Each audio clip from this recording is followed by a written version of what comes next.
Okay, कल हम लोगों ने सेंट्रोइड पढ़ा था, याद है सबको सब कुछ? ठीक है, अच्छा। तो सेंट्रोइड के बारे में हम लोगों ने क्या पढ़ा था कि किसी भी ट्रायंगल के अंदर ही पाया जाता है, कभी भी बाहर नहीं होता, उसको अपन जी से रिप्रेजेंट करते हैं। और फिजिक्स की भाषा में बोले तो सेंटर ऑफ मास वहीं पर होता है, और मैथ्स की भाषा में बोले तो अपने को अगर उसका कोऑर्डिनेट निकालना है तो होता है x1 + x2 + x3/3 और y1 + y2 + y3/3, ये हो जाएगा सेंट्रोइड का एक्स कोऑर्डिनेट।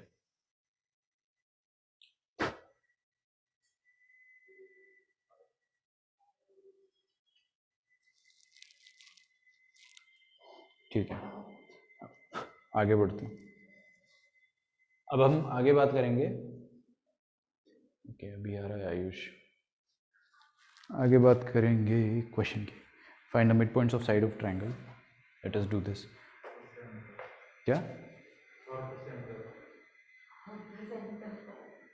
करेंगे? और तो सेंटर भी करेंगे। अच्छा रिया, ये तो मैं भूल ही गया, ये भी नहीं आई आज। तुम लोगों को क्या हो गया अचानक से आज? लिखिए find mid points of sides of triangle. Orthocentre, हाँ।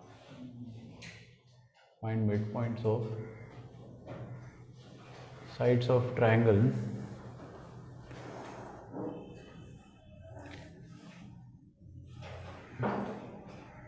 ABC if vertex A, this is 0 0, vertex B is 2 3, vertex C is 4 0. Also find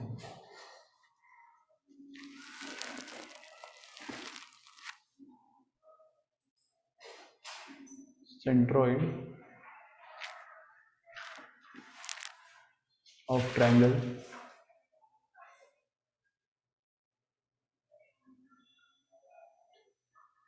formed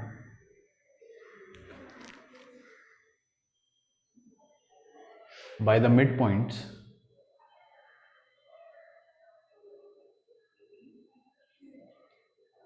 of all the sides.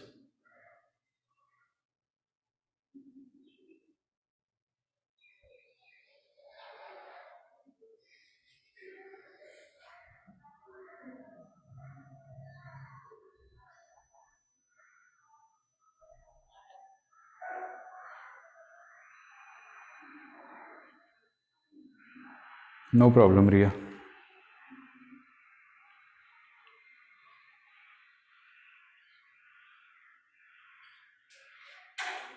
Okay, find the mid point of sides of triangle ABC। हमें दिया हुआ है triangle, फटाफट solve करेंगे। देखिए एक triangle दिया हुआ है, इसमें पॉइंट दिया हुआ है A, B और C। A पॉइंट के कोऑर्डिनेट है 0 0। ओ, मैं ऐसा करता हूँ, पॉइंट A को नीचे बनाता हूँ, थोड़ा अच्छा लगेगा। A यहाँ पे बना देते 0 0, B यहाँ पे बना दिया मैंने 2 3 और C इधर बना दिया 4 0। फर्क नहीं पड़ता वैसे तो, कहीं पर भी लिखो फर्क बिल्कुल नहीं पड़ता है। अच्छा, अब आपको क्या बोला गया है कि मिड पॉइंट निकालना है। मिड पॉइंट निकालना आता है आपको? AC का मिड पॉइंट क्या होगा? मान लेते हैं कि M होगा, या D मान लेता हूँ मैं, चलो D। तो ये जाएगा 0 + 4/2 दैट इज 2, और 0 + 0/2 2 0। मिड पॉइंट थ्योरम आता है ना अपने को। और यहाँ पर इसका मिड पॉइंट क्या हो जाएगा?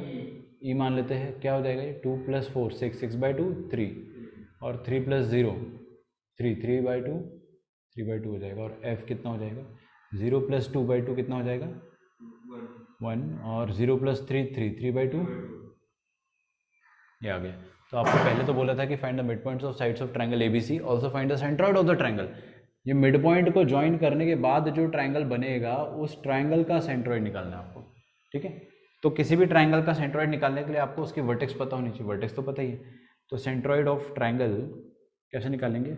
ये वाला 2 + 3 + 1, 2 + 3 + 1 बाई 3, 5 + 1 6, 6/3 2 हो जाएगा। और y coordinate of centroid of Chhotu triangle, अंदर वाला जो छोटू ट्रायंगल है उसका सेंट्रोइड निकालेंगे। तो 0 + 3/2 + 3/2, तो 3/2 + 3/2 तो कितना हो गया? 3 हो गया, है ना। और ये 0 हो गया, तो 3 + मैं लिख देता हूँ, अच्छे से लिख देते हैं, 0 + 3/2 प्लस 3/2/3, तो ये कितना हो जाएगा 3/3 दैट इज़ 1। तो सेंट्रॉइड कितना आया 2,1। अब मैं आपको एक इंटरेस्टिंग फैक्ट बताता हूँ। देखिए मिड पॉइंट को ज्वाइन करने से, ये तीनों मिड पॉइंट को ज्वाइन करने से जो सेंट्रॉइड आया है वही बड़े वाले ट्रायंगल का भी सेंट्रॉइड होता। बड़ा वाला ट्रायंगल का सेंट्रॉइड निकाल के देखो। बड़ा वाला ट्रायंगल कौन सा ABC, इसका सेंट्रॉइड निकालोगे तो फटाफट देखेंगे 0 + 4 4 4 + 2 6 6/3 कितना हो रहा है 2 2 है ना आ रहा है, और 3/2 प्लस 3 + 0 + 0 3/2 आ रहा है। 3/2 कैसे 3/3 आएगा ना, अरे यार 3 + 0 + 0 3 0 + 3 + 0/3 तो 1 आ रहा है, तो 2,1 आ रहा है। तो बड़े ट्रायंगल का भी सेंट्रॉइड वही, छोटे ट्रायंगल की वही। अच्छा एक बात बताओ, मैं अगर यहाँ पर मिड पॉइंट ले लेता हूँ, इसके भी मिड पॉइंट ले लेता हूँ 3, तो इन तीनों का सेंट्रॉइड क्या वही आएगा जो, हाँ तो आप समझ रहे हो, आप ऐसे इन्फाइनाइटली करते जाओगे ना, मिड पॉइंट का मिड पॉइंट का मिड पॉइंट सबका सेंट्रॉइड सेम आएगा। ठीक है, ध्यान रखिएगा उस चीज़ को।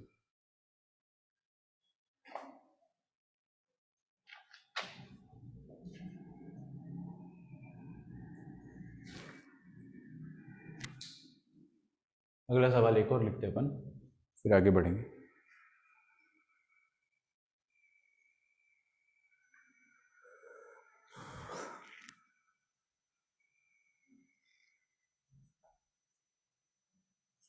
अच्छा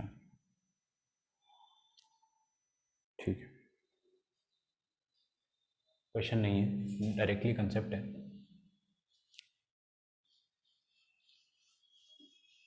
तो सेंट्रॉइड अपना यहाँ पे खत्म हुआ है, आगे देखते हैं क्या है। इन सेंटर, इन सेंटर, अब मैं इन सेंटर पहले पढ़ा रहा हूँ, मैंने लिखवाया कुछ और होगा पहले। क्या आपको याद है इन सेंटर किसका पर बाइसेक्टर, सॉरी किसका इंटरसेक्शन हुआ करता था, एंगल बाइसेक्टर का। भूल मत जाना इस चीज़ को। सेंट्रॉइड को क्या बोलते थे G, ऑर्थो सेंटर को H, और सरकम सेंट्रो है ना, और इन सेंटर तो सिंपल है I। फिर सेंट्रॉइड किसका पॉइंट ऑफ इंटरसेक्शन होता था, मीडियन का। अच्छा, और ऑर्थो सेंटर ऑलरेडी हाइट जो बोलना बोल दो, ठीक है। इन सेंटर एंगल बाइसेक्टर, और सरकम सेंटर परपेंडिकुलर बाइसेक्टर। ये एकदम याद होना चाहिए, भूलना मत कभी भी। HGOI सब पता होना चाहिए अपने को। अच्छा, तो मान लो अपने पास कोई ट्रायंगल है ABC, और उस ट्रायंगल में अपने को उसका इन सेंटर निकालना है। ठीक है, इन सेंटर निकालना है मतलब बेसिकली एंगल बाइसेक्टर का पॉइंट ऑफ इंटरसेक्शन होता है। तो पहला एंगल बाइसेक्टर, फिर दूसरा एंगल बाइसेक्टर, और फिर ऐसे तीसरा एंगल बाइसेक्टर, ये सब एक खूबसूरत पॉइंट पे मिलते हैं, वो होता है इन सेंटर। अब इन सेंटर की बात करते हैं। इन सेंटर मतलब होता क्या है ना कि ट्रायंगल के अंदर अगर आप एक सर्कल बनाते हो, ट्रायंगल के अंदर आप एक सर्कल बनाते हो जो सारी साइड्स को टच करे, उस सर्कल का जो सेंटर होता है उसको हम इन सेंटर कहते हैं। ठीक है, अच्छा, तो ये जो ट्रायंगल, ये इन सेंटर जो आया है, अगर मैं यहाँ पे कंपास रखता हूँ और एक सर्कल बना देता हूँ इस तरीके से, सच दैट वो सारी साइड्स को ऐसे टच करें, ठीक है ना, तो ये जो सर्कल बनेगा इसको अपन क्या कहेंगे, इन सर्कल। बड़ा आसान याद रखना, क्योंकि अंदर बना है तो इन सर्कल, बाहर बनता तो सरकम सर्कल कहते, आउट सर्कल नहीं कहते, सरकम सर्कल कहते, क्योंकि वो सरकम स्क्राइब कर रहा है। ठीक, अच्छी बात है। तो इन सेंटर के पॉइंट ऑफ इंटरसेक्शन कैसे निकालेंगे। पहली बात तो मैं आपको पहला पॉइंट लिखवा देता हूँ इन सेंटर के बारे में। ये आपका इन सेंटर हो गया I, point of concurrency of angle bisector. ठीक है, point of concurrency of angle bisector, point of concurrency of angle bisector.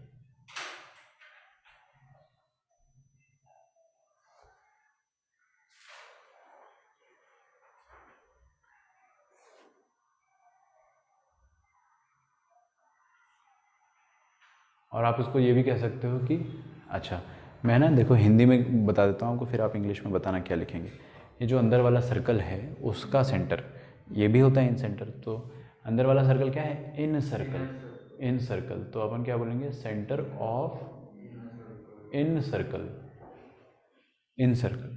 ठीक है, सेंटर ऑफ इन सर्कल। तो यार एक चीज और अपन देख सकते हैं, ये जो इन सर्कल सॉरी इन सेंटर होगा, देखो इधर प्लीज ध्यान से, इसका डिस्टेंस दोनों तीनों साइड से, ये पहली साइड से जो इसका परपेंडिकुलर डिस्टेंस निकलेगा, दूसरी साइड से भी जो उसका परपेंडिकुलर डिस्टेंस होगा, और तीसरी वाली साइड से भी जो परपेंडिकुलर डिस्टेंस होगा, ये पॉइंट का ये साइड से, ये पॉइंट का ये वाली साइड से, और यही पॉइंट का ये वाली साइड से जो डिस्टेंस आएगा वो सेम आना चाहिए, क्योंकि वो रेडियस होगा। ये जो चीज़ है ना, this is radius, this is radius, और ये भी रेडियस है, तो ये तीनों डिस्टेंस जो आएंगे वो सेम आएंगे, ठीक है। अच्छा, तो इसको अपन ऐसा बोल सकते हैं कि जो इन सेंटर है that is equidistant from all the sides, है ना। तो incentre is equidistant from all the sides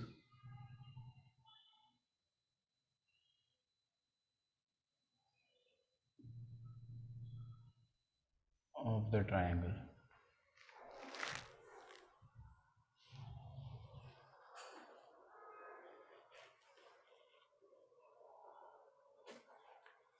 fourth point, अच्छा कौन कौन से दो पॉइंट्स थे जो बाहर निकल सकते हैं, O और H, ठीक है, सरकम सेंटर और ऑर्थो सेंटर।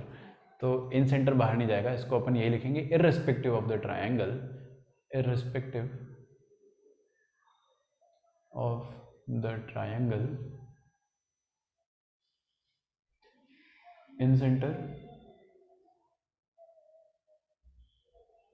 will always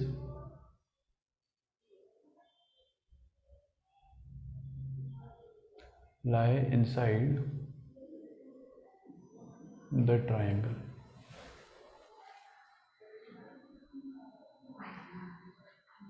क्या हुआ, थक गए लिखते लिखते?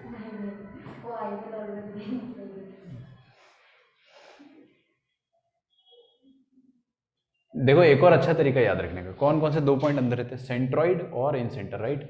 सेंट्रॉइड भी उसमें सेंटर आता है मतलब, और इन सेंटर भी इन आता है, तो आप है ना ऐसे एक आइडिया लगा सकते हैं, हाँ ये दोनों अंदर ही रहेंगे। पर ठीक है, मैंने आपको ये जो बताया तरीका ये ज़्यादा अच्छा है, OH। अब इसके कोऑर्डिनेट कैसे निकालेंगे, देखते हैं कोऑर्डिनेट कैसे निकालेंगे। मैं फिगर थोड़ा अच्छा बनाऊंगा, फिर से मार्कर अच्छा यूज़ करता हूँ।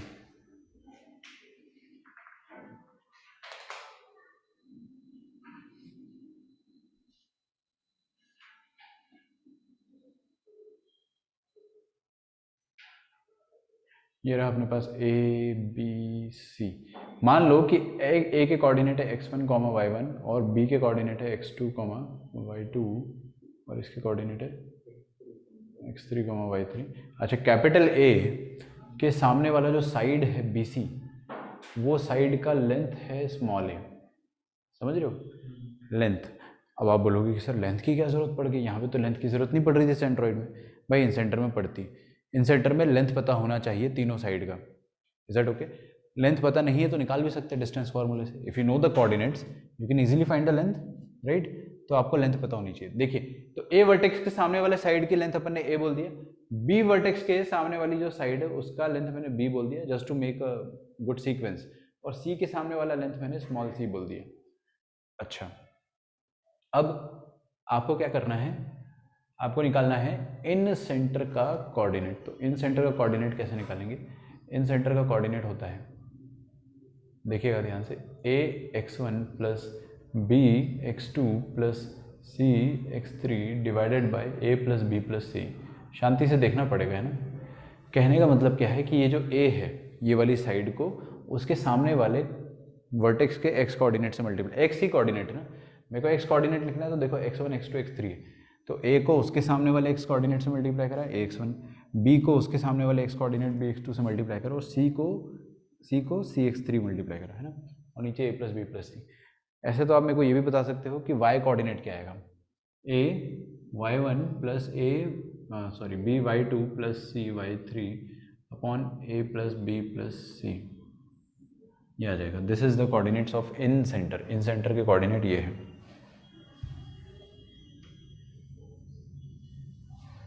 ओके, ये लिख डालो पहले।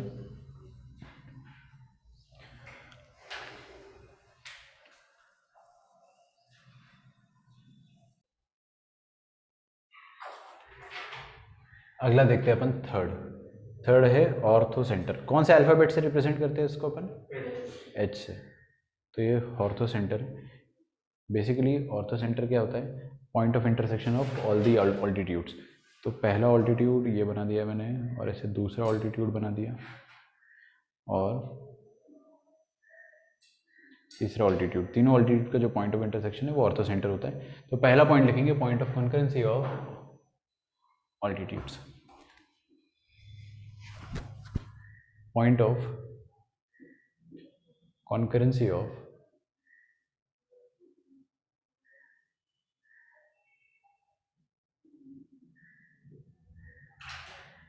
ऑल्टीट्यूड्स।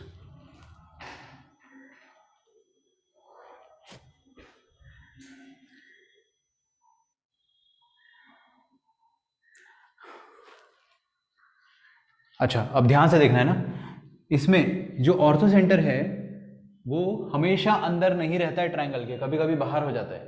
ठीक है, तो अगर एक्यूट ट्रायंगल रहा होगा, in acute triangle ortho centre हमेशा अंदर रहेगा। सुनना ध्यान से, कब बाहर जाता है मैं बताऊंगा आपको। ऑब्ट्यूज ट्रायंगल में ये बाहर चला जाता है, ये फील भी कर पाओगे अगर आप थोड़ा सा सोचोगे तो, ये आउटसाइड लाई करेगा। और अगर मैं राइट ट्रायंगल की बात करता हूँ, इन राइट ट्रायंगल की अगर अपन बात करते हैं तो वो कहाँ पर लाई करेगा, मैं पहले लिख देता हूँ 90 डिग्री वर्टेक्स, फिर आपको समझा देता हूँ कि इसका मतलब क्या है। देखिए, अगर अपने पास एक्यूट एंगल ट्रायंगल है, ये रहा एक्यूट एंगल ट्रायंगल, इसमें सारे एंगल एक्यूट है, तो ऑर्थो सेंटर अंदर ही आ रहा है, दिख रहा है अपने को साफ साफ। अगर ऑब्ट्यूज एंगल ट्रायंगल होगा, मतलब कुछ ऐसा ट्रायंगल होगा, तो देखिए सारे, मैं इस वर्टेक्स से परपेंडिकुलर बना देता हूँ, ये बन गया। इस वर्टेक्स से परपेंडिकुलर बनाएंगे तो कहाँ बनाना पड़ेगा? बाहर, बिल्कुल बाहर बनाना पड़ेगा, क्योंकि परपेंडिकुलर इस लाइन पर बनाना है अपने को। ये वाली लाइन तो इधर तो परपेंडिकुलर बनेगा नहीं, इसको एक्सटेंड करके ज़बरदस्ती परपेंडिकुलर बनाना पड़ेगा। अच्छा, और कहाँ परपेंडिकुलर बनाना पड़ेगा अपने को? ये वर्टेक्स से बना दिया, इससे बना दिया, हाँ इससे भी बनाएंगे, तो इससे परपेंडिकुलर कहाँ बनेगा? थोड़ा फील करना पड़ेगा इसको।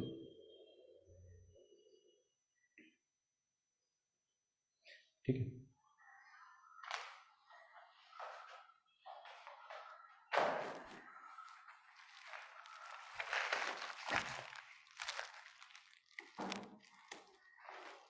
Just a minute.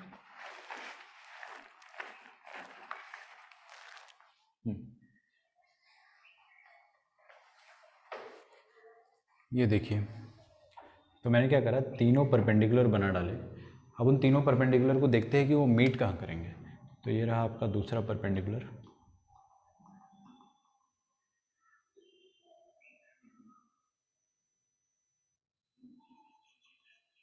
These are all the perpendiculars. ये परपेंडिकुलर को मीट कराना है मुझे, कैसे कराऊँ? एक्सटेंड करना पड़ेगा ज़बरदस्ती, देखते हैं कहाँ तक एक्सटेंड करेंगे।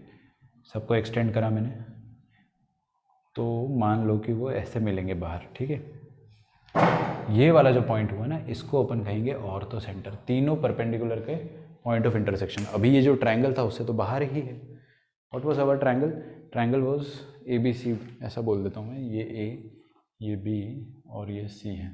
तो ट्रायंगल ABC के बाहर मिल रहा है अपने को ऑर्थो सेंटर, ये रहा वो पॉइंट। ठीक है, तो ऑर्थो सेंटर जो होता है वो बाहर लाई करता है, किस केस में? अगर ऑब्ट्यूज एंगल ट्रायंगल है तो। और राइट एंगल ट्रायंगल है तो बात करते हैं। राइट एंगल ट्रायंगल है अगर, देखो इधर, राइट एंगल ट्रायंगल में मैं क्या करता हूँ, सारे परपेंडिकुलर ड्रॉ करता हूँ। सामने देखिएगा, पहला परपेंडिकुलर क्या हो गया, ये खुद, ये वाली लाइन खुद।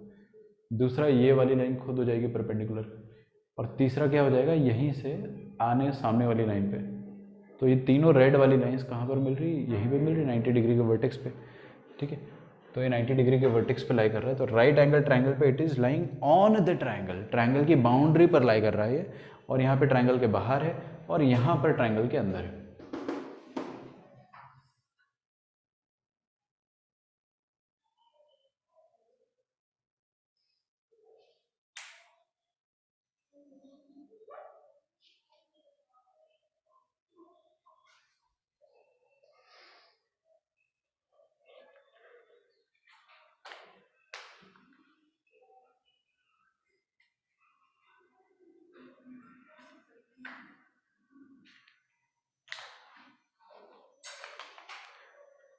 आगे बढ़ते हैं।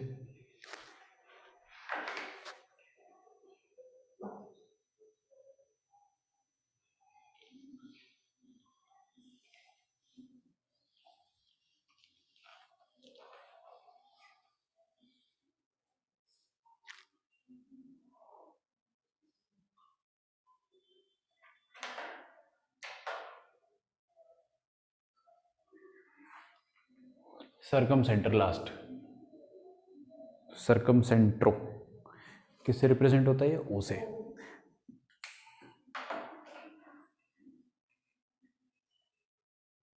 सरकम सेंट्रो,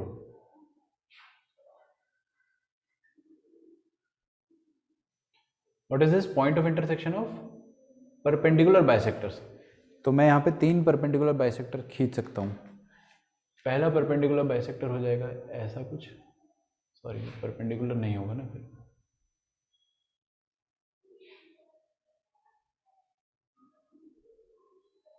दूसरा परपेंडिकुलर बाइसेक्टर हो जाएगा ऐसा कुछ, और तीसरा परपेंडिकुलर बाइसेक्टर हो जाएगा ऐसा। तीनों परपेंडिकुलर बाइसेक्टर इस जगह पर मिल रहे हैं, ये जिस जगह पर मिल रहे हैं वो वाला पॉइंट कहलाएगा सरकम सेंट्रो।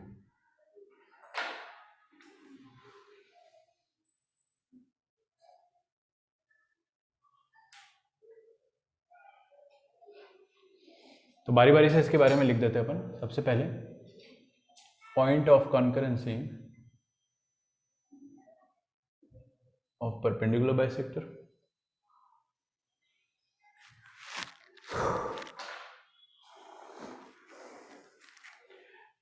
इसके बारे में बात करेंगे। तो देखिए एक्यूट में ये इंटीरियर पे लाई करेगा, ऑब्ट्यूज में ये फिर से एक्सटीरियर हो जाएगा, और अगर मैं राइट ट्रायंगल की बात करता हूँ तो आप लोग ये चीज़ बताएंगे, अभी मैं आपके लिए छोड़ देता हूँ, सोच के बताइए मुझे।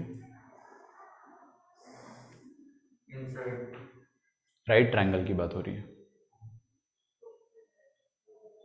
परपेंडिकुलर बाइसेक्टर आप बनाओगे ये वाली लाइन का, और ये वाली लाइन का, और ये वाली लाइन का, तो पता है वो एक्चुअल में हाइपोटेनस पे लाई करता है। मैं ये तो डायरेक्टली ड्रॉ करके फील नहीं होगा आपको, बट फिर भी मैं बता देता हूँ, हाइपोटेनस के मिड पॉइंट पे, मिड पॉइंट ऑफ हाइपोटेनस।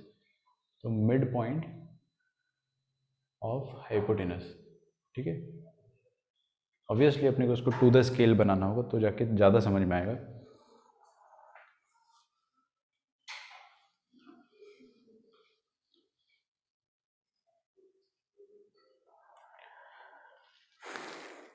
अच्छा, इसको सरकम सेंटर क्यों बोलते हैं? क्योंकि अगर हमने इस ट्रायंगल को सरकमस्क्राइब करके एक सर्कल बनाया तो उस सर्कल का जो सेंटर होगा वो ये ओ होगा। अच्छा, अगर ये सर्कल का सेंटर है तो आप मेरे को बताइए कि पहला वर्टेक्स ए, बी और सी, तीनों वर्टेक्स से जो दूरी होगी इसकी, ओ ए, ओ बी और ओ सी, ये तीनों दूरी बराबर होनी चाहिए क्योंकि ऑल आर रेडियस। तो हम लोग ये बोल सकते हैं कि सरकम सेंटर तीनों वर्टाइसेस से इक्वल डिस्टेंस पे होता है। तो इसको शॉर्ट में लिखेंगे equi distant from all 3 vertices.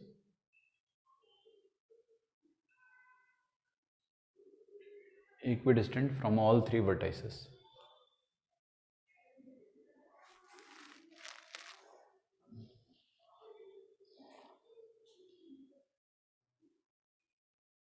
मैं आपको ऑर्थो सेंटर बता चुका हूँ क्या?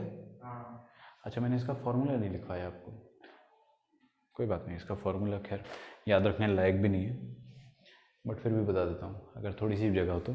खैर छोड़ो, पहले इसका फॉर्मूला देख लो। दोनों ही फॉर्मूले इतने खतरनाक है कि कभी हम याद ही नहीं रखते, मैं खुद याद नहीं रखता हूँ। और आप बोलोगे कि सर आप याद नहीं रखते तो निकालोगे कैसे? तरीका है, हमेशा हर चीज़ का अपने पास तरीका है। देखिए ये होता है sigma x1 sine A upon sigma sine 2a, sorry ये साइन 2a है।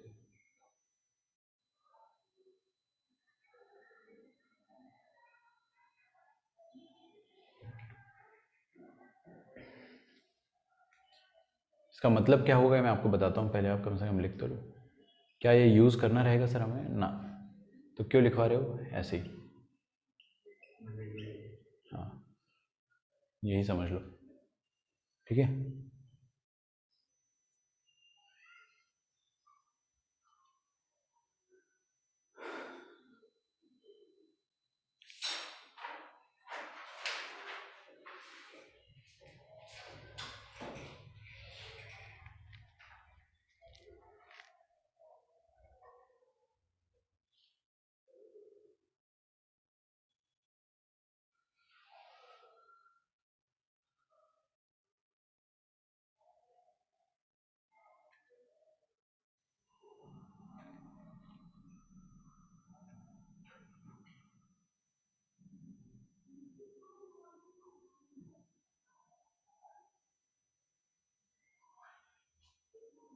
अच्छा यहाँ पे देख लेते हैं अपन सरकम सेंटर ना।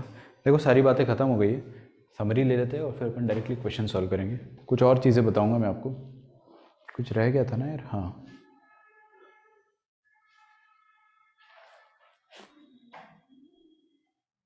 ऑर्थो सेंटर का कोऑर्डिनेट कैसे निकालते हैं वो बता रहा हूँ मैं आपको। हाँ, ये इसका मतलब समझ लो पहले। देखो क्या करना है आपको, सिग्मा x1 का मतलब क्या है कि x1 साइन 2a, फिर सिग्मा है तो प्लस करेंगे, फिर अगला 1 के बाद क्या आएगा, 2 आएगा, और a के बाद क्या आएगा, b आएगा। ऐसे आपको साइकिल चलाना है। तो x2 साइन 2b, फिर अगला x3 साइन 2c। बस c से ज़्यादा एंगल तो होते नहीं और x3 से ज़्यादा कोऑर्डिनेट होंगे नहीं।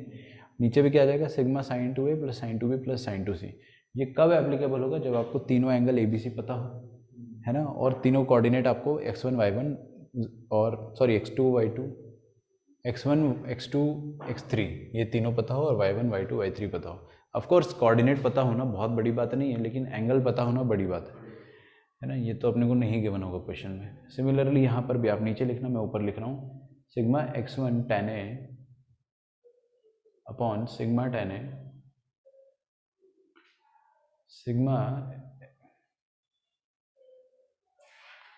y1 tan a upon sigma tan a। ये हो गया ऑर्थो सेंटर का point of sorry ortho centre का कोऑर्डिनेट्स। बिल्कुल, आप अगर याद नहीं रख पाते हो तो कोई लोड नहीं है, मैं आपसे कभी पूछूंगा भी नहीं, याद रखने की ज़रूरत भी नहीं है ना। इसको करने का बड़ा शानदार तरीका अपन पढ़ेंगे आज से 5 या 6 दिन बाद।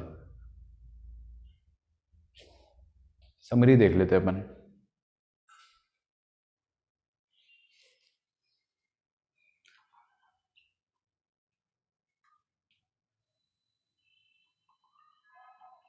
सेंट्रॉइड जी, सरकम ना ऑर्थो सेंटर एच,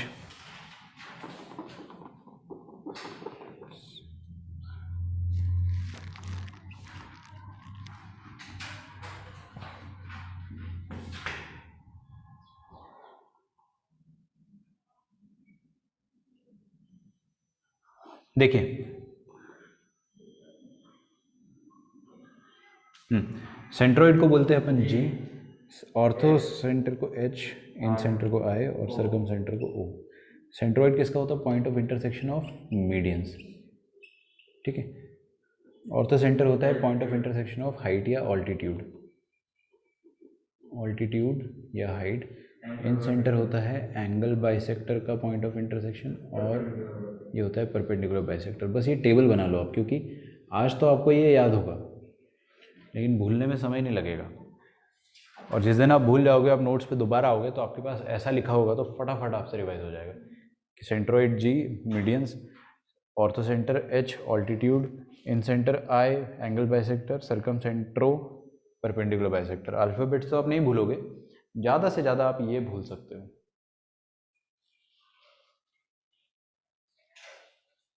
अच्छा, एक और कॉलम बना देता हूँ मैं यहाँ पे, आपके पास तो जगह होगी, मेरे पास नहीं है।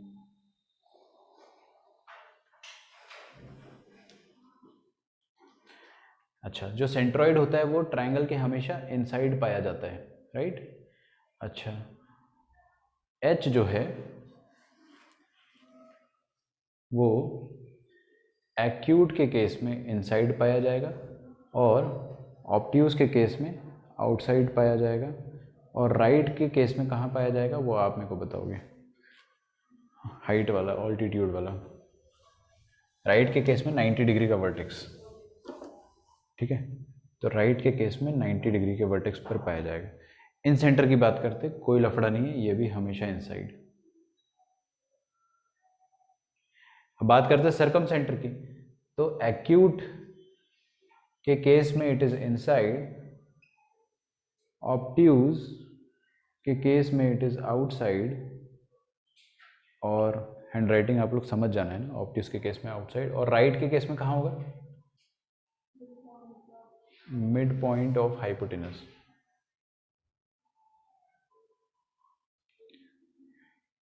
ये लिख डालो। This is the complete summary. आप अगर कभी भी ये टॉपिक रिवाइज करने आते हो और ये टेबल पढ़ लेते हो, बस आपने ये टेबल पढ़ लिया, इसका मतलब आपको सब आ गया, फिर कुछ पढ़ना ही नहीं है आपको अलग से।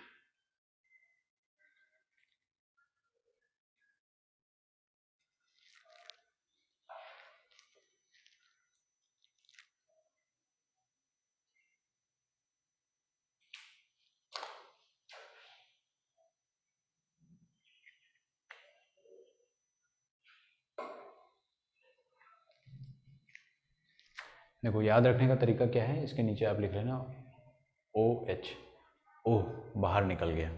कौन? सरकम सेंटर और ऑर्थो सेंटर।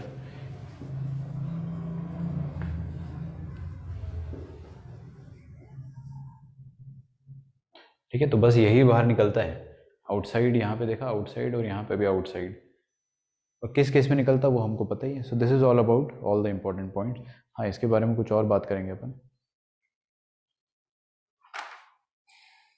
दो और इम्पोर्टेंट पॉइंट्स लिखने हैं, बस लिखते हैं।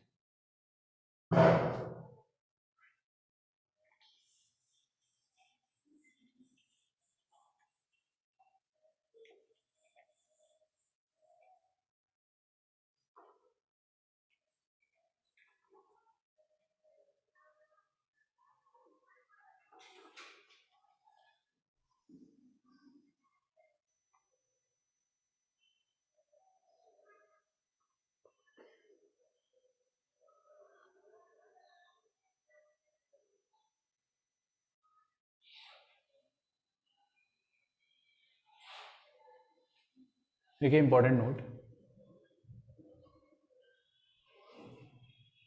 अब हम काम की बातें करेंगे। ये सारी बातें तो मैं आपको कल ही बता चुका था, कुछ चीज़ें अपन ने बस लिखी है आज। ठीक है, रेडी? देखो, किसी भी ट्रायंगल में जो सेंट्रॉइड होता है और जो ऑर्थो सेंटर होता है और जो सरकम सेंट्रो होता है, वो हमेशा कोलिनियर होते हैं। यार देखो, दो पॉइंट्स कोलिनियर हो जाए ये तो ट्रू है, दिस इज अ फैक्ट, लेकिन 3 पॉइंट कोलिनियर हो जाए ये बड़ा कोइंसिडेंस होता है। ठीक है, 3 पॉइंट एक साथ कोलिनियर हो जाए बड़ी बात होती है। तो अगर तीनों पॉइंट की हम बात कर रहे हैं HGO की, तो ये हर ट्रायंगल में हमेशा कोलिनियर होते हैं। क्या सीखा अपन ने? HGO are always collinear. इसी सीक्वेंस में याद रखना है आपको। HGO कोलिनियर तो है ही है, लेकिन साथ में इन तीनों को अगर अपन ज्वाइन करते हैं ना, तीनों को अगर हम ज्वाइन करते हैं तो HGO ये जो होता है, इनका रेशो जो होता है 2:1 का होता है। मतलब HG का वाला डिस्टेंस और GO वाला डिस्टेंस, इनका रेशो 2:1 होगा। इसको मैं ज़्यादा अच्छी अंग्रेजी में बोलूँगा कि सेंट्रॉइड जो होता है वो ऑर्थो सेंटर और सरकम सेंटर को ज्वाइन करने वाली लाइन को 2:1 के रेशियो में डिवाइड करता है। This is very important. क्या बोला मैंने? सेंट्रॉइड डिवाइड्स,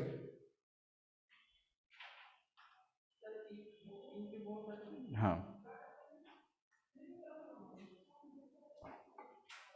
सेंट्रॉइड डिवाइड्स लिख लेते हैं अपन इस बात। लिखिए note number 1, in any triangle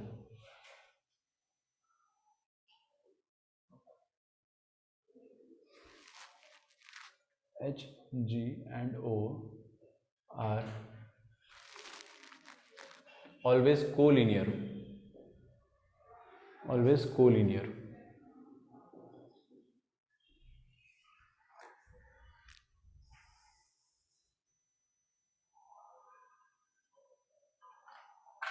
And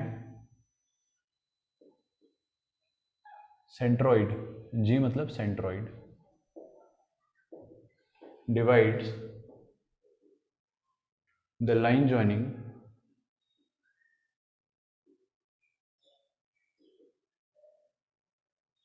H and O in the ratio 2:1। ठीक है, इस स्टार में आप, इसमें आप लगा दो, कम से कम 3-4 स्टार तो लगा ही डालो। कहने का मतलब ये हो गया। इसको और अच्छे से लिखना है तो ऐसे लिख लो, देखो HGO, HGO ये 2:1 के रेशियो में रहेगा।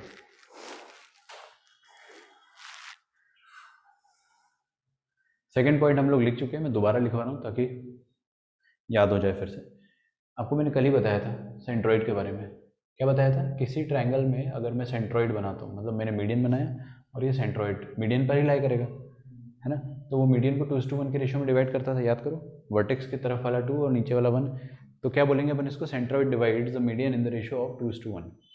Centroid divides the median in the ratio 2:1।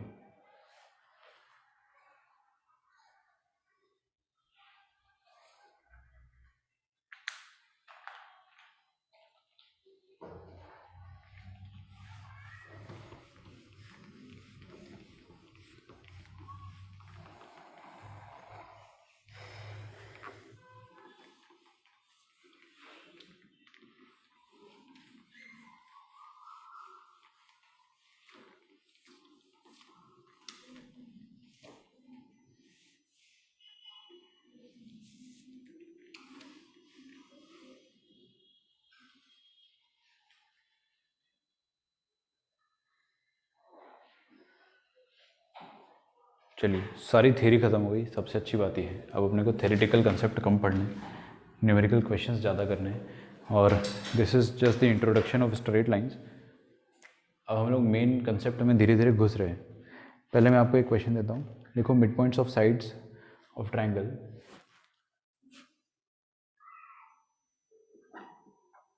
Mid points of sides of triangle are 1, 2, 0, -1 and 2, -1.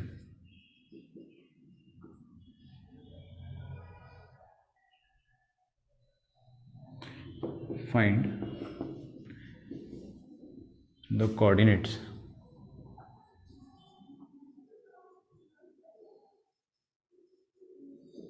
of all the vertices of the triangle.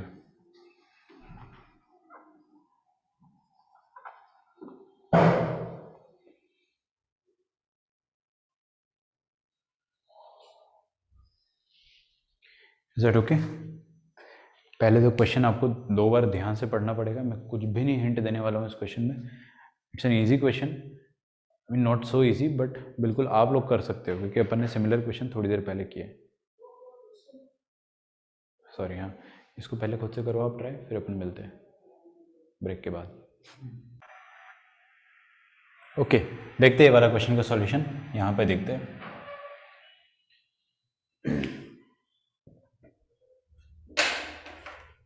देखिए, mid points of sides of triangle अपने को given है, तो ये रहा ट्रायंगल, और ट्रायंगल का नाम अपन ABC बोल देते हैं, लेकिन A और B और C के कोऑर्डिनेट नहीं गिवन है हमको, साइड्स के मिड पॉइंट के कोऑर्डिनेट गिवन है। तो AB साइड जो है उसका मिड पॉइंट हमको गिवन है, मान लेते हैं 1, 2। इस मिड पॉइंट का नाम मैं D रख देता हूँ, इस मिड पॉइंट का नाम E रख देता हूँ, इसको F बोल देते हैं। तो एक D का आ गया मेरे पास मिड पॉइंट, E का भी आ गया, मतलब E का गिवन है 0, -1। सेम ऑर्डर में लिखना आप लोग, 2, -1। वैसे फ़र्क तो नहीं पड़ेगा क्योंकि ट्रायंगल में ऑर्डर हमेशा आपका मेंटेन ही रहेगा, राइट। ओके, अब आपको बोला है कि find the coordinates of all the vertices, सारे वर्टाइसेस के कोऑर्डिनेट फाइंड करना है। किसी का भी आंसर नहीं आया ऑनलाइन? देखो कैसे निकालेंगे। मैं क्या बोलता हूँ कि कोऑर्डिनेट ऑफ ए मानने से नहीं होगा, छोड़ो, एक काम करते हैं, इसको अपन ज्वाइन कर लेते हैं। इसको ज्वाइन कर लेंगे तो मिड पॉइंट से ज्वाइन करने वाला जो ट्रायंगल होता है अपने को पता, उसका सेंट्रॉइड जो भी आएगा मेन ट्रायंगल का भी सेंट्रॉइड वही होगा। तो इसका सेंट्रॉइड हम लोग अभी अभी निकाल ही लेंगे। तो ये वाला सेंट्रॉइड मैंने निकाला, देखो कैसे निकाला। x1, तीनों x कोऑर्डिनेट 2 + 0 + 1/3, 2 + 0 + 1/3, और ये कितना हो जाएगा -1 + -1 -2 + 2, मतलब 0 आ जाएगा, -1 + -1 + 2/3, ठीक है। तो ये आ जाएगा सेंट्रॉइड आपके पास 2 + 1 3, 3/3 1, और ये 1, 0। तो जो अंदर छोटू ट्रायंगल है उसका सेंट्रॉइड 1, 0 है। तो बड़े ट्रायंगल का सेंट्रोइड भी वही होगा। अच्छा, अभी अभी अपन ने सीखा है कि जो बड़ा वाला सेंट्रोइड जो है वो मीडियन से पास होता है, तो बड़े वाले ट्रायंगल का मीडियन मैंने बना दिया। अब जो मीडियन है वो क्या करता है, मीडियन नहीं, centroid divides the median in the ratio of 2:1। तो अपने को ये वाला पॉइंट पता है G, हमको E पॉइंट पता है, तो सेक्शन फॉर्मूले से A आराम से पता चल जाएगा। ऐसे ही किया ना आपने भी, अलग किया x1 plus x2 plus x3 वैसे वाले से, x1 प्लस x2/2 निकाल लिया होगा वैसे करके। ओके, इसको कुछ अज्यूम करा होगा, x1 x2 x1 y1 x2 y2 x3 y3, फिर ये वाला आपने एक इक्वेशन लिखा हुआ x1 प्लस x2/2, ये हो जाएगा 1। अच्छा, I can also do it that way. चलो मैं आपके तरीके से भी करके बताता हूँ, उससे भी आ जाएगा आंसर। अभी मेरे को चमक रहा है कि उससे आंसर आ जाएगा, जल्दी आ जाएगा। चलो पहले मैंने अब ये कमिट कर दिया तो इसको मैं फिनिश कर देता हूँ। हमें क्या पता है कि सेंट्रॉइड जो होता है वो मीडियन को 2:1 के रेशियो में डिवाइड करता है, तो हम सेक्शन फार्मूला लगा सकते हैं। तो व्हाट आई विल डू, ये जो AGE है इसको मैं दोबारा रीड्रॉ कर रहा हूँ। A, यहाँ पे G और यहाँ पर E। ये A कोऑर्डिनेट अपने को नहीं पता है, I don't know what it is, x1 y1 मान लेते हैं। B का कोऑर्डिनेट, सॉरी ये G का कोऑर्डिनेट जो है, हाँ 1,0 है, और जो E का कोऑर्डिनेट दैट इज 0,-1, ये रेशियो है 2:1 का। देखते हैं, तो सेक्शन फार्मूला क्या कहता है, 1 will be equal to 2 into दूर वाला x कोऑर्डिनेट 0 प्लस 1 इंटू दूर वाला x coordinate x1 upon 2 + 1 that is 3 उधर जाएगा, तो अपने पास क्या बचा ऊपर, 0 + x मतलब x अपॉन 3 1 है, तो x कितना आ जाएगा, 3 आ जाएगा, सॉरी x1 का वैल्यू आ जाएगा 3 के बराबर। x1 आ गया है, सेम तरीके से y1 निकालेंगे। y1 कैसे निकालेंगे, 2 इंटू दूर वाला y coordinate 2 into -1 plus 1 into दूर वाला y कोऑर्डिनेट y1 अपॉन नीचे क्या आ जाएगा, 2 + 1 that is 3। This will be equal to what, this will be equal to बीच वाला ये 0 ना, ये 0 के बराबर हो जाएगा। समझ में आता है ना ये चीज़, तो सेक्शन फार्मूला आपको समझ में आना चाहिए। इसका मतलब न्यूमरेटर ही 0 है, y-2 लिखा है न्यूमरेटर में, वो 0 होना चाहिए, तो y1 - 2 0 है, मतलब y1 का वैल्यू 2 हो जाएगा, x1 का वैल्यू 3 हो गया, y1 का वैल्यू 2 हो गया, तो ये कोऑर्डिनेट आ गया आपके पास 3,2। सिमिलरली अब आप सारे कोऑर्डिनेट मिड पॉइंट थ्योरम से ही निकाल लोगे। ये पता है, ये पता है, तो ये पता चल, सॉरी ये तो जी, तो ये बी भी पता चल जाएगा मिड पॉइंट थ्योरम से। ये पता है, ये पता है, तो ये भी पता, क्योंकि ये मिड पॉइंट है। या तो ऐसे सोच कर देखो कि 3 में क्या जोड़ूं, 3 में क्या जोड़ूं कि वो 2 का डबल आ जाए, ध्यान से सोचना है ना। 3 + समथिंग बाय 2 करेंगे तो जाके आपको 2 मिलेगा ना, तो 3 में क्या जोड़ूं मैं कि वो 4 आ जाए, 1, और 2 में क्या जोड़ूं कि वो -2 आ जाए, -4 राइट। ये इंक कहाँ से आ रही है, ओके आप चाहे तो क्रॉस चेक कर लो, -4 + 2 कितना होगा, -2, -2/2 -1, 3 + 1 4, 4/2 2, है ना। यार देखो मिड पॉइंट थ्योरम ऐसे ही होता है, दिस प्लस दिस बाई 2 ये होना चाहिए, तो आप बस इतना सोचो कि दिस प्लस दिस जो होगा वो इसका डबल होगा, खत्म। तो 3 में क्या जोड़ूँ कि बीच वाले का डबल आ जाए, ये आ गया। अब ये भी आ जाएगा बी भी, ऐसे सोच लो कि 1 में क्या जोड़ूँ कि 0 का डबल आ जाए, 1 में क्या जोड़ूँ कि 0 का डबल आ जाए, -1 बेसिकली 0 ही आ जाए। -4 में क्या जोड़ूँ कि -2 आ जाए, +2, ठीक है। तो ये आ गया अपने पास कोऑर्डिनेट, इसको सिस्टमेटिकली लिख लेना। मैंने आपको सबसे पहले क्या बताया कि मीडियन पे अटैक करा अपन ने, फिर मिड पॉइंट थ्योरम लगाया। अब अपन इसको थोड़ा और आगे देखते हैं, मैं आपको एक और तरीका बताता हूँ।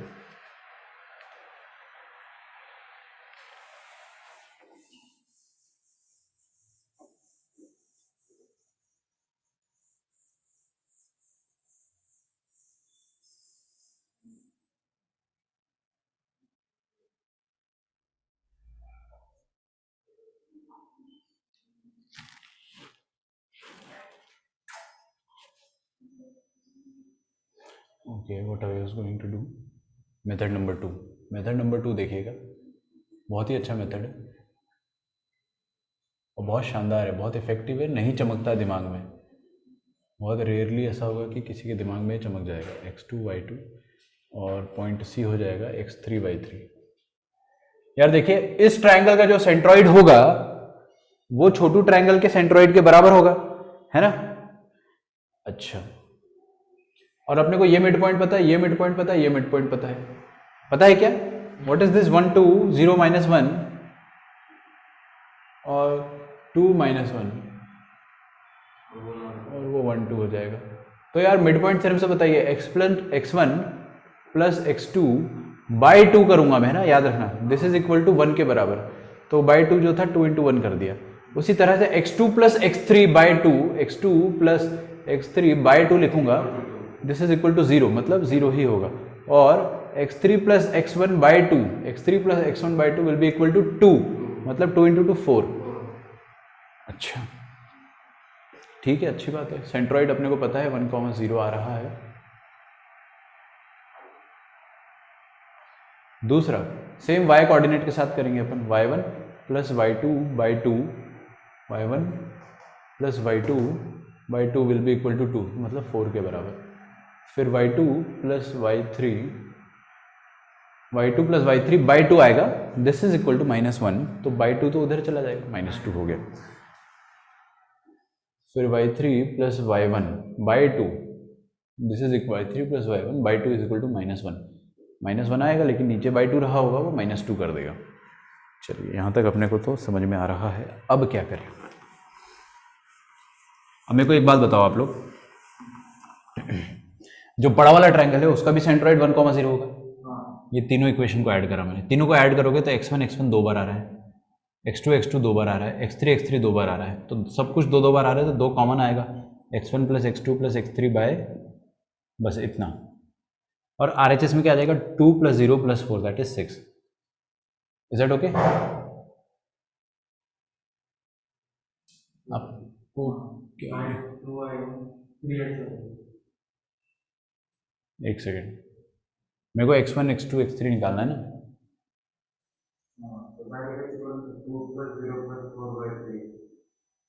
Sir I have done by that way. यार x1 + x2 + x3/3, ये तो पता ही है अपने को, सेंट्रॉइड निकल आएगा।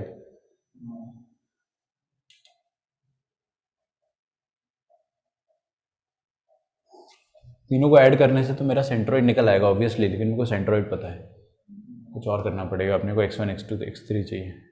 क्या करा आपने यशस्वी, बताओ मुझे।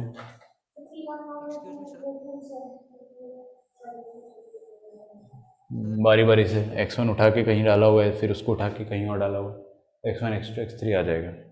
ठीक है, ऐसे कर सकते हैं।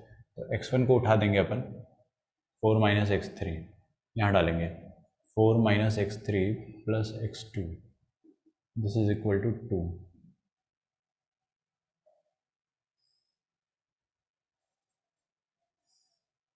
ओके, फिर x3 - x3 + x2, this is equal to 2 - 4 - 2, और नीचे क्या लिखा है, x3 + x2, ये है 0। सॉल्व कर लो दोनों को, ये दोनों कट गए, यहाँ पे 2x2 आ गया, यहाँ पे -2 + 0, x2 का वैल्यू आ जाएगा -1 के बराबर। उसी तरह से आप सब निकाल सकते हो। x1 x2 आ गया अपने पास, तो इसको दोबारा कहीं पे भी रख दो, यहाँ रख दो -1 को, उधर जाके +1, तो x3 का वैल्यू आ जाएगा +1 के बराबर। फिर x3 और x2 पता चल गया अपने को, x3 को यहाँ पे रखा तो क्या है, x3 का वैल्यू 1, 4 - 1 3 है, x1 का वैल्यू आ जाएगा 3 के बराबर। ठीक है, similarly y can also be calculated. तो आप ये सब कर लेना खुद से। अभी एक और क्वेश्चन देता हूँ आपको।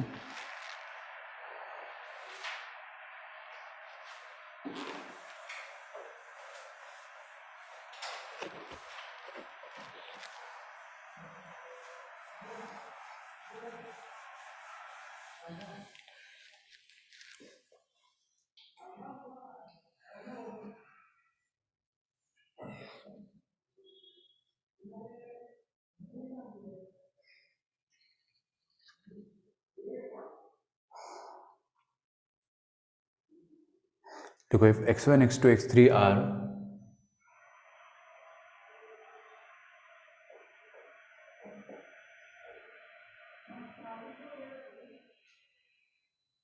If x1 x2 x3 are the roots, question है ना, the roots of the equation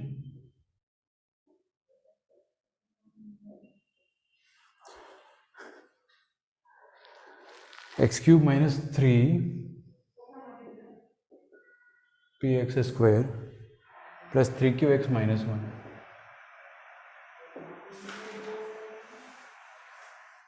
Then find the centroid of the triangle whose vertices are given by. Then find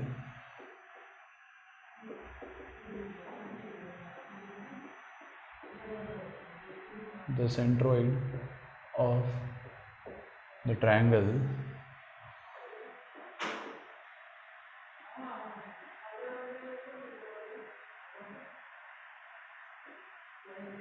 whose vertices are given by,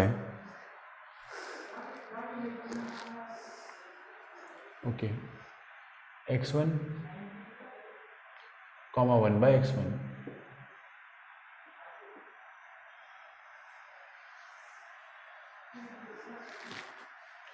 x2 comma 1 by x2, x3 comma 1 by x3.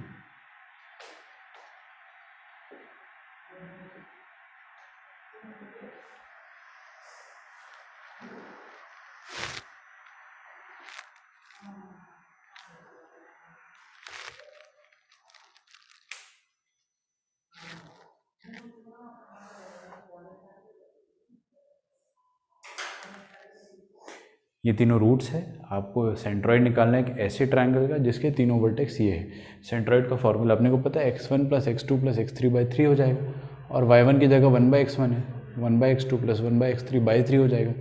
बस x1 plus x2 plus x3 आप कैसे पता करोगे, और 1 by x1 plus 1 by x2 plus 1 by x3 कैसे पता करोगे, that is the question. तो आप लोग इसको ट्राई करो एक बार खुद से, फिर अपन आगे बढ़ेंगे।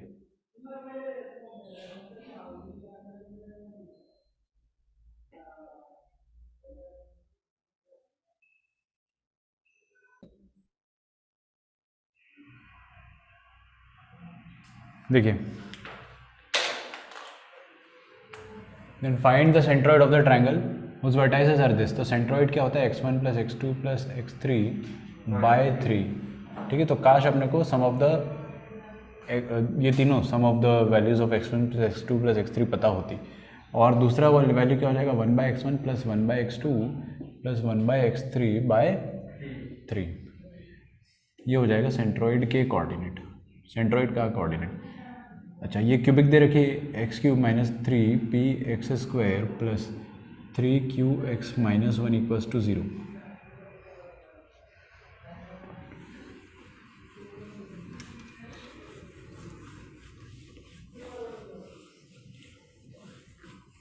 राइट। अच्छा, इसमें इसके तीनों रूट्स क्या है, x1 x2 x3, x1 x2 x3। तो सम ऑफ द रूट्स अपने को पता है क्या होता है, x1 plus x2 plus x3। Sum of the roots क्या होता है, माइनस प्लस माइनस। मेरे को तो याद है, सेकंड वाला कोएफिशिएंट लेते हैं, नेगेटिव साइन ऊपर है तो माइनस के साथ लेंगे, ये मैं पढ़ा चुका हूँ आपको, upon a minus b by which will be equal to 3p। तो ये वैल्यू की जगह अपन क्या रखेंगे, 3p रखेंगे, तो 3p/3 बेसिकली p हो जाएगा। इधर देखते हैं। अच्छा, इसमें एलसीएम खेलेंगे, what will this become, x1 x2 plus x2 x3 plus x3 x1 by x1 x2 x3। Sum of the product of the root taken 2 at a time. 2 at a time मतलब क्या हो जाता है, sigma x1 x2। ये कैसे निकालते हैं, ये वाला कोएफिशिएंट अगला कोएफिशिएंट लेंगे, ऊपर प्लस साइन है तो c/a 3q आ जाएगा। तो ऊपर तो लिखा मैंने 3q, अच्छा बाय 3 भी यहाँ पे है ना, भूलो मत। और प्रोडक्ट ऑफ द रूट्स क्या आ जाएगा, x1 x2 x3, this is last वाला कोएफिशिएंट -1, और ऊपर एक माइनस है तो बाहर एक माइनस भी लगेगा, पहले ही माइनस लगा देना चाहिए, अपॉन 1, बेसिकली इट इज़ 1। तो इसकी जगह तो मैं 1 डालने वाला हूँ, 3 × 1 दैट इज़ 3। तो p, q आ जाएगा। This is going to be the centroid of that triangle, जो भी बोला गया इस क्वेश्चन में।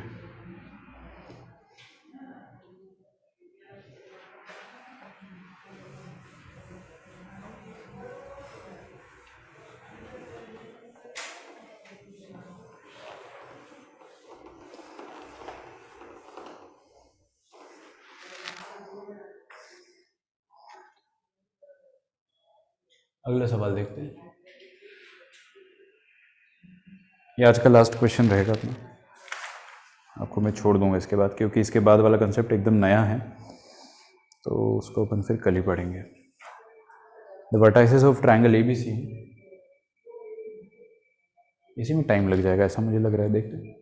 R 2, -2, -2, 1,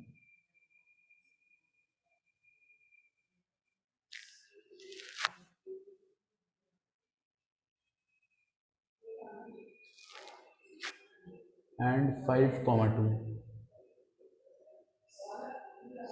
Then find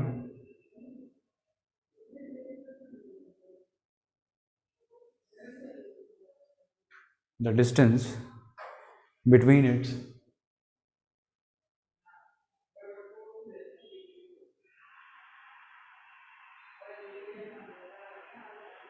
orthocenter and circumcenter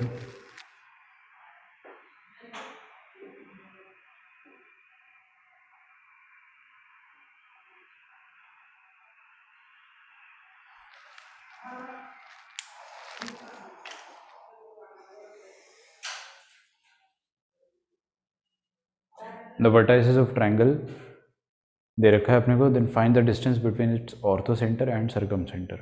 अच्छा, ऑर्थो सेंटर H होता है, सर्कम सेंटर O होता है। H और O के बीच में डिस्टेंस निकालना है अपने को।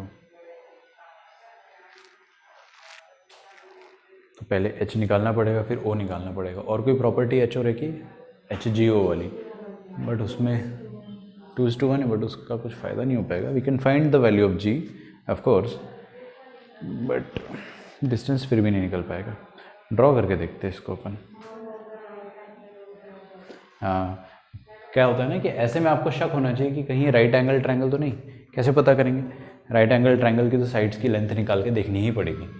ठीक है, तो मान लेते हैं कि एक है 2,2 वर्टेक्स यहाँ पर, और दूसरा वर्टेक्स हम मान लेते हैं यहाँ पे, और तीसरा वर्टेक्स ऐसा कुछ मान लो आप, तो -2,1, और ये आ जाएगा 5,2। इसको मान लिया ABC। डिस्टेंस निकाल लेते हैं फटाफट, अपने को हार्डली 30 सेकेंड्स लगेगा, 10 सेकेंड्स पर साइड। यस, तो 2 -2 4, 4 का स्क्वायर 16, -3 9 5। ये देखते हैं, -2 -5 कितना हो जाएगा? 7, 49। 1 -2 -1, 49 + 1 50, 50 का under root will be 50 root. यार देखो, डिस्टेंस फार्मूला फटाफट लगाना है। अगर आप मेरी कैलकुलेशन को कैच नहीं कर पा रहे हो तो खुद से कर लो।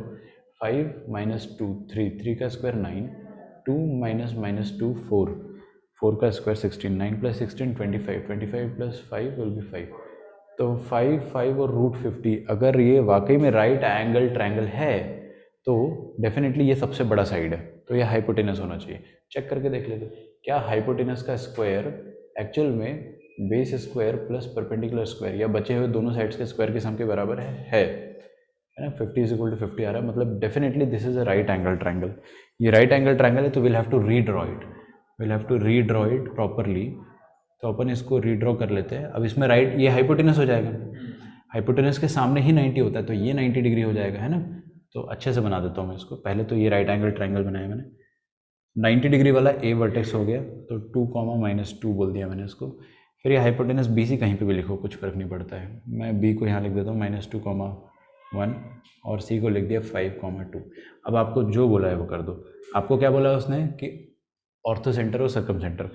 ऑर्थो सेंटर क्या होता है? H, हाइट का पॉइंट ऑफ इंटरसेक्शन, मतलब यहाँ पे आएगा। ठीक है, दिस इज ऑर्थो सेंटर, यही आपका ऑर्थो सेंटर हो गया। और सर्कम सेंटर यहाँ पे आता है एकदम बीचों बीच, हाइपोटेनस के मिड पॉइंट पे। अपन ने सीखा है ना ये चीज़, हाइपोटेनस के मिड पॉइंट पे। अच्छा, इसका मैं एक लॉजिक बताता हूँ अभी, है ना? मैंने आपको शायद उस समय लॉजिक नहीं बताया था, मेरे दिमाग में नहीं आया होगा, फिर बता देता हूँ मैं कि मिड पॉइंट पे क्यों आता है। अभी देखेंगे, अभी तो पता है ना मिड पॉइंट पे आता है। तो can I find circumcentre O? हाँ, can I find the coordinates of O? -2 + 5 कितना हो गया? 3, 3/2, सही है। 1, मिड पॉइंट थ्योरम कर रहा हूँ मैं। 5 + -2 3, 3/2, 1 + 2 3, 3/2 इज 3/2। ये डिस्टेंस चाहिए मुझे, इजीली अपन निकाल सकते हैं। ये वाला डिस्टेंस जो हो जाएगा OH, फिलहाल ओ एच बोल दो उसको आप, या ए ओ बोल दो, मैं आई डोंट केयर, जो बोलना है बोलो। तो ए ओ डिस्टेंस कैसे निकालेंगे अपन, डिस्टेंस फॉर्मूले से। डिस्टेंस फॉर्मूला क्या होता है, x1 माइनस x2 का whole square plus y1 minus y2 का होल स्क्वायर। ये कितना हो जाएगा, 1.5 minus 2 minus half. Minus half का स्क्वायर कितना होता है, 1/4। 1.5 प्लस 2 कितना हो जाएगा, 3.5, मतलब 7/2, 49/4। ये हो गया अंडर रूट। तो 50/4 मतलब √50/2। तो डिस्टेंस कितना आ रहा है इन दोनों के बीच में, ए और ओ के बीच में डिस्टेंस आ रहा है √50/2। अब अपन ये चीज़ देखते हैं कि भाई क्यों ऐसा होता है कि this is the mid point of hypotenuse. Mid point of hypotenuse कोई मुझे एक्सप्लेन करना चाहेगा। सरकम सेंटर, सरकम सेंटर मतलब क्या हो गया कि जो सरकम सर्कल होगा उसका सेंटर।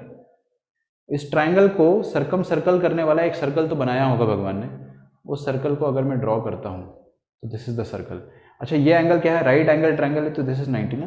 अगर ये 90 है तो ये डेफिनेटली डायमीटर होगा। आप मेरे को बताएंगे क्यों, because angle in semi circle is 90 degree. अगर ये 90 डिग्री है तो डेफिनेटली ये नीचे वाला हिस्सा जो होगा वो सेमी सर्कल रहा होगा, तो ये डायगोनल रहा, सॉरी ये डायमीटर रहा होगा ए बी। ये डायमीटर रहा होगा अगर, तो डायमीटर का जो मिड पॉइंट होता है वही तो सेंटर होता है सर्कल का, है ना। दिस इज सर्कल का सेंटर, और सर्कल का सेंटर मतलब सरकम सर्कल का सेंटर। सरकम सर्कल का सेंटर क्या होता है, वही तो सरकम सेंटर वो होता है, ठीक है। तो ये हो जाएगा इसका लॉजिक, है ना। उस समय मैंने आपको बताया नहीं था, अभी याद आया तो अभी बता देता हूँ। तो दिस इज द लॉजिक। अगर आप भूल जाओ कभी तो लॉजिक कभी नहीं भूलोगे, फिर आपको याद रहेगा। अच्छा, if you want you can further right it. √50 को आप क्या लिख सकते हो, मैं यहाँ लिख रहा हूँ, आप मेरे पास जगह नहीं है। √50 कैन बी रिटन एज 5√2/2, ठीक है। दिस इज इट, ऐसे भी लिखा जा सकता है, ठीक है। तो बड़ा कंसेप्चुअल सेशन रहा अपना आज, सारी चीज़ें अपन ने सीख ली, बेसिक्स ट्रायंगल के बारे में सारी सीख ली। अगला टॉपिक जो रहेगा उसमें हम directly area of triangle start करेंगे, जिसमें डिटर्मिनेंट वाला कंसेप्ट लगेगा। आपका होमवर्क जो है that is RD. Sharma of determinant should be done by now, क्योंकि मैंने बहुत टाइम हो गया ये चीज़ पोस्ट किया था। कितने क्वेश्चंस कर लिए, एक भी नहीं। बट फिर भी उसमें जितने भी क्वेश्चन है मैंने आपको 25 दिए थे एक दिन, वो तो कर ही लिया हुआ, एक भी नहीं करा है। क्यों, वो तो आएगा ही, केमिस्ट्री का क्या, अभी मैथ्स का भी आएगा। मैं तो आज आपको मैथ्स की स्ट्रेट लाइन की डीपीपी दे सकता हूँ, लेकिन दे दूँ क्या, छोड़ो, डिटर्मिनेंट कर लो। कल देता हूँ। नहीं आज क्विज इसलिए नहीं हुआ क्योंकि बच्चे कम हैं। आई वांट कि मैक्सिमम बच्चे हो तो क्विज आए, उसका फिर फ़ायदा होगा, वरना क्विज ज़रूर करता मैं, मेरा पूरा मूड था आज, रेडी भी है मेरे पास। चलिए मिलते हैं नेक्स्ट क्लास में। हो सकता है कि जब भी बच्चे आ जाएंगे तब क्विज कर लेंगे अपन, ठीक है। प्रिपरेशन तो है ही आपकी, क्या दिक्कत है, पढ़ना थोड़ी है। चलिए बाय एवरीवन, थैंक यू।